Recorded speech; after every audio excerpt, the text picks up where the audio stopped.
যে কোনো সম্পর্কের মাঝে আমি মনে করি মাঝে মাঝে টুকটাক ঝগড়াঝাটি না হলে কিন্তু ভালোবাসা বা সম্পর্কটা কখনোই গভীর হয় না।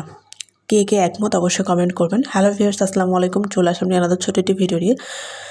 তো এই তো গতকাল সন্ধ্যার ভিডিও। এখানে ব্রেড টোস্ট ভেজে নিচ্ছিলাম সন্ধ্যায় নাস্তার জন্য। এরই মাঝে লাবির আব্বু ফোন দিয়ে বলছিল যে বাইরে বের হব কিনা হুট করে।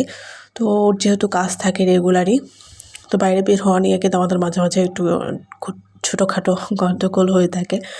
2 দিন আগেও হয়েছে এই বাইরে বের হওয়া নিয়ে। তো যাই হোক, তারপরে ফোন পেয়ে আর দেরি না করে গত দিনের মতো বের হয়ে গেছে ঝটপট মা ছেলে। আর বাইরে এসে আমার ছেলে দুষ্টামি করতেছিল, সাথে উপরে প্লেন যাচ্ছিল, অনেকগুলো হেলিকপ্টার। তো খুবই ভালো লাগতেছিল দেখতে। তো ভিডিও নিয়ে নিলাম, আর সাথে তো বাদাম কিনে বাদাম খাচ্ছিলাম। তারপরে এই ভ্যান থেকে আগামীকাল একটা ফুল দেখে গিয়েছিলাম, সেটা নেওয়া হয়েছিল না। তো গতকাল এই ফুলটা নিয়ে নিয়েছি। আর এখানে বাবুর জন্য হচ্ছে জুতো দেখতেছিলাম আর কি, রাফিউজের জন্য। তো জুতো পছন্দ করে পছন্দ হয়ে উঠতেছিল না, আমরা যেগুলো চাচ্ছিলাম সেগুলো পাচ্ছিলাম না। আর এদিকে আমার ছেলে খেলনার দোকান দেখে খেলনা কী নিবে আর কী রাখবে বুঝে পাচ্ছিল না, খুবই দুষ্টামি করতেছিল। ইতিমধ্যে দেখে একটা মোবাইল চোর এক আপুর হাত থেকে মোবাইল থাবা দিয়ে নিয়ে দৌড় দিচ্ছিল। এর মাঝে কিছু ছেলে পেলে ধরে ফেলে আর প্রচুর পরিমাণে মারধর করতেছিল। আর আমি ভিডিও নিচ্ছিলাম আর চোরটা আমার দিকে তাকাচ্ছিল, আমি তো খুবই ভয় পাচ্ছিলাম।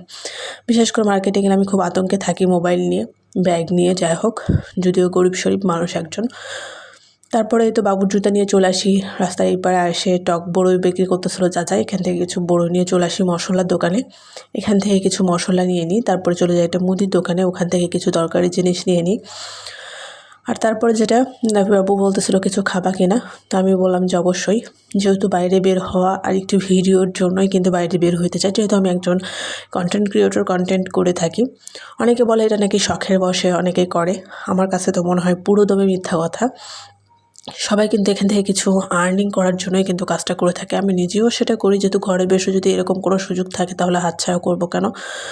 যাই হোক, এই তো আমরা হচ্ছে রেস্টুরেন্টে বসার পর আমার ছেলে খাবার চুজ করতেছিল সে কী খাবে, যদিও সে খাওয়া শিখেনি। তো আমরা এখানে খাবার অর্ডার দিয়ে দিই হচ্ছে চিকেন চাপ, সাথে বাটার নান, আর ছিল একটা শর্মা।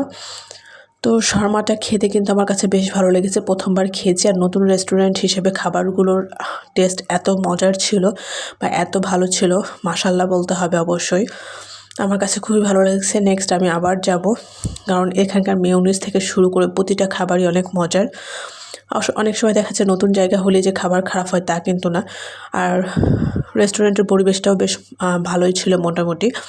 আর খাবারের তুলনা তো কোনো দিক থেকে কম হয় না। যাই হোক, মাঝে মাঝে এরকম সারপ্রাইজ পেলে কিন্তু ভালোই লাগে, আর একটু রাগারাগি করলেও মনে হয় সারপ্রাইজটা বেশি পাওয়া যায়।